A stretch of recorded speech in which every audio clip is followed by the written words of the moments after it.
Hello दोस्तों, आप सभी का एक्यूरेट लर्निंग में स्वागत। मैं उमा देसाई, लक्ष्य मनी फाइनेंशियल सर्विसेज से। हमने हमारे सारे पिछले वीडियोस में देखा कि मनी जो आरबीआई विपरीत करता है और जो बाजार में आता है, इस मनी का सप्लाई किस तरीके से होता है और ये मनी सप्लाई को कंट्रोल करने के लिए डिफरेंट जो रेशोज है ये भी हम लोगों ने जाने, जो मनी को और मनी की सप्लाई को कम या ज़्यादा कर सकते हैं। तो ये जो टोटल मनी है जो हमारे इकोनॉमी में सर्कुलेशन में एग्जिस्ट है, ये M0 से लेके M4 तक, नैरो से लेके ब्रॉड मनी तक है, ये हम लोगों ने जाना। और ये जो ट्रांजैक्शन होता है, जो मनी कितनी बार उसका प्रसार होता है, कितने गति से और कितने रफ्तार से ये होता है, ये हम लोग जानेंगे आज इस वीडियो में, मनी मल्टीप्लायर। तो आइए इसे आसानी से समझने की कोशिश करेंगे। सारा विश्व आज एक बहुत बड़ी महामारी के संकट से जूझ रहा है और इसी के चलते हुए सभी राष्ट्र आर्थिक संकट की ओर तेजी से बढ़ रही है।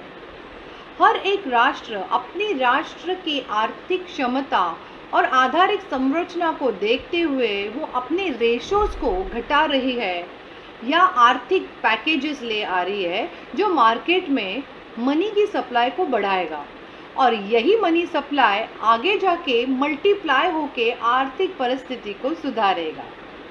तो ऐसा ही 20 लाख करोड़ का जो इकोनॉमिक पैकेज है, जो गवर्नमेंट मार्केट में एक्स्ट्रा लिक्विडिटी को बूस्ट करने के लिए ले आई है, जो 80% ऑफ 20 लाख करोड़ है, जो थ्रू लोन्स और लिक्विडिटी मेजर के तौर पे लिया गया है, और रेस्ट जो 20% है वो गवर्नमेंट डायरेक्टली बॉन्ड कर रहा है।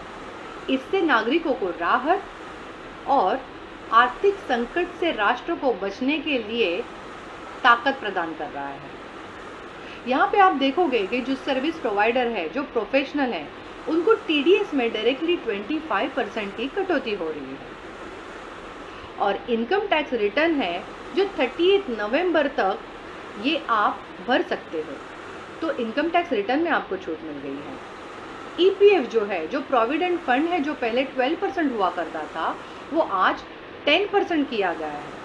जो डिफरेंस जो है वो आपके सैलरी में ऐड होके आने वाला है। प्रधानमंत्री गरीब कल्याण योजना 15,000 और 15,000 से कम वेतन वाले जो लोग हैं, यहाँ पे गवर्नमेंट उनको सैलरी अदा कर रही है, और ये सैलरी उन्होंने वादा किया था अप्रैल मई जून तक, तो ये बढ़ा के जून जुलाई अगस्त तक की गई है। तो इससे जो सामान्य लोग हैं उनके हाथ में लिक्विडिटी आ जाएगी। लैंड, लेबर, लिक्विडिटी, फूड जो है, जो कुकिंग गैस है, कैश है, ट्रैवलिंग फैसिलिटीज़ है, मेडिकल फैसिलिटीज़ है, ये सभी चीज़ों में जो कैश जो गवर्नमेंट स्पेंड कर रहा है वो एक लिक्विडिटी के तौर पे काम कर रहा है।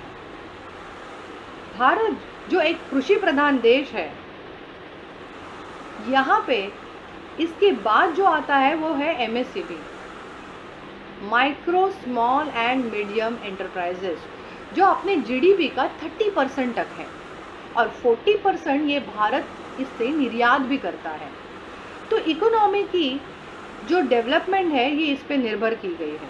तो यहाँ पे गवर्नमेंट ने 3 लाख करोड़ का लोन जो कोलैटरल के बिना और 1 साल ब्याज की छूट यहाँ पे दी गई है। ग्लोबल टेंडर जो 200 करोड़ के जो नीचे है, यहाँ पे जहाँ पे सभी जो ग्लोबल प्लेयर्स यहाँ पे बहुत बड़ा रोल प्ले करते थे, यहाँ पे गवर्नमेंट ने 200 करोड़ के जो नीचे का जो ग्लोबल टेंडर है उसे डोमेस्टिक मतलब घरेलू व्यापार को ही प्राधान्य मिलेगा, ये पैकेज में ले आई है। तो ये सभी चीज़ें जो पैकेजेस है, जो लिक्विडिटी जो मार्केट में आ रही है, वो मनी का सप्लाई बढ़ा रही है, जो इकोनॉमी को बूस्ट करेगी, इकोनॉमी में आपके लिए एक विटामिन की तौर पे काम करेगी, और ये जो मनी सप्लाई है वो अल्टीमेटली मल्टीप्लाई होने वाला है, जो हमारे इकोनॉमी को स्ट्रेंथन करेगा। मनी मल्टीप्लायर ये बहुत ही अद्भुत और मैजिकल है। यहाँ पे एक पैसा बार बार इकोनॉमी में यूज़ होता है। मनी ये मार्केट में खेलता रहना चाहिए और जितना ये मार्केट में खेलता रहता है, मल्टीप्लाई होता है, उतनी ही इकोनॉमी की ग्रोथ होती है। हमने हमारे पिछले वीडियो में देखा था CRR, SLR, repo, reverse repo और OMO जो मार्केट की लिक्विडिटी को कंट्रोल करती है और यही जो चीज़ है जो ब्याज दर की रेट को कम या ज़्यादा करती है।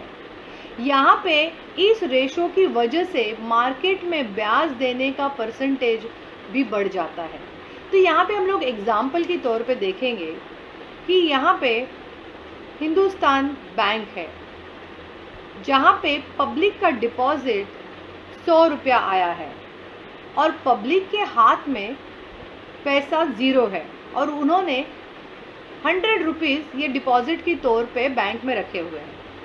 तो ये पब्लिक का असेट बन जाएगा और बैंक के लिए ये लायबिलिटी बन जाएगी, बिकॉज उनको वो रिटर्न के साथ पब्लिक को लौटानी है। तो CRR यहाँ पे 10% है समझो। तो 10% अगर CRR है तो 10% निकाल के बैंक जो बचा हुआ पैसा है 90 रुपीज़, वही वो लोन के तौर पे अदा करेगी। आगे जाके यहाँ पे समझो ABC ये एक डीलर है और उसे बाज़ार में डिस्ट्रीब्यूटर के पास से उसको प्रोडक्ट खरीदने हैं, तो वो 90 रुपीज़ का लोन लेगा और ये 90 रुपीज़ वो XYZ डिस्ट्रीब्यूटर को देगा। XYZ ये डिस्ट्रीब्यूटर ये आगे जाके भारत बैंक में ये डिपॉजिट भरेगा। भारत बैंक ये 90 रुपीज़ का CRR 10% निकाल के जो 81 रुपीज़ बचेगा वो आगे लोन की ओर पर डिस्ट्रीब्यूशन के लिए आगे बढ़ाएगा और ये सिलसिला चलता ही जाएगा।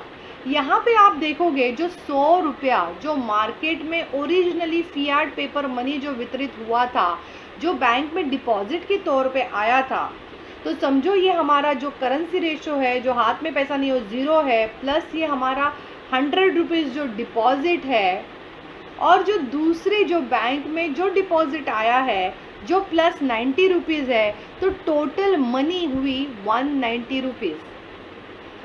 तो ये मनी है जो यहाँ पे आप देखोगे कि बढ़ते बढ़ते ये 190 और आगे ये और बढ़ते बढ़ते जाएगा। जितना बैंक में डिपॉजिट बढ़ता जाएगा उतना ही बैंक का मनी जो बढ़ता जाएगा, मनी मल्टीप्लाई होता जाएगा। तो कैसे? यहाँ पे चेक बुक्स, ई-बैंकिंग, कार्ड जो प्लास्टिक मनी है, ये सभी चीज़ें यहाँ पे मनी मल्टीप्लाई के लिए हेल्प करेगी।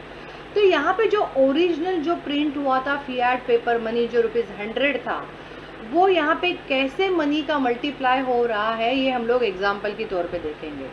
तो यहाँ पे जो ये पब्लिक का डिपॉजिट है, ये पब्लिक के लिए असेट है। तो यहाँ पे जो मनी जो डिपॉजिट किया गया है बैंक में, वहाँ पे वो 10% रिजर्व के तौर पे ये बैंक रिजर्व रखेगी और जो बचा हुआ पैसा है वो ये लेंड करेगी लोन के तौर पर। तो फर्स्ट जो बैंक है हम लोग यहाँ पे देखेंगे कि यहाँ पे 10% रिजर्व निकालने के बाद जो 90 रुपीज़ जो बचा हुआ है वो बाज़ार में लेंड होगा और वही मनी फिर से जो नेक्स्ट बैंक में चला जाएगा, तो वहाँ पे उस मनी का 90 रुपीज़ का 10% ये रिज़र्व के तौर पर रखा जाएगा और 81 रुपीज़ ये लेंडिंग के लिए बैंक में रहेगा। फिर 81 रुपीज़ का जो 10% जो रिज़र्व की ओर पे जाएगा और थर्ड बैंक में जो उसका 72.90 रुपीज़ है, ये लेंडिंग के लिए मार्केट में रहेगा। तो आप यहाँ पे देखोगे कि असेट्स जो बैंक्स में जो डिपॉजिट्स है, वो ये डिपॉजिट धीरे धीरे कम होते होते डिक्रीज होते होते यहाँ पे ज़ीरो हो जाती है। और यहाँ पे जो आप देखोगे जो रिज़र्व है, ये रिज़र्व जो है जो 10% जो हर बैंक ने यहाँ पे हर डिपॉजिट की तौर पे रखा था, जो 10% था, 9% था, 81 रुपीज़ का 8.1% था और 7.2% था, इस सभी की टोटल बाद में 100 हो रही है। तो ओरिजिनल जो 100 रुपीज़ जो RBI ने वितरित किया था, ये रिजर्व जो 10% है वो उसी के साथ टोटल 100 वापस आ रहा है। जो ओरिजिनल 100 रुपीज़ मार्केट में विपरीत हुआ था वो मल्टीप्लाई होके उसका टोटल 1000 रुपीज़ हो रहा है।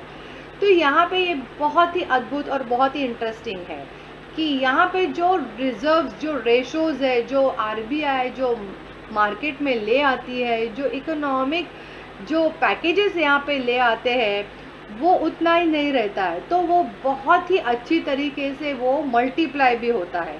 तो ये किस रफ्तार से, किस तेज़ी से ये रफ्तार से ये बढ़ना चाहिए जो इकोनॉमी के ग्रोथ की और डेवलपमेंट के लिए काम में आएगा, ये सभी राष्ट्र के लोगों पे और बहुत सारी एक्सटर्नल चीज़ों के ऊपर, तो ये एक्सटर्नल फैक्टर के ऊपर निर्भर किया है। तो गवर्नमेंट ये सभी स्टिमुलस और पैकेजेस तो ले आती है, बट फाइनली इसको किस तरीके से, किस तेजी से, किस वेलोसिटी से हम लोगों को इसको मल्टीप्लाई करना है, ये हमारे ऊपर निर्भर है।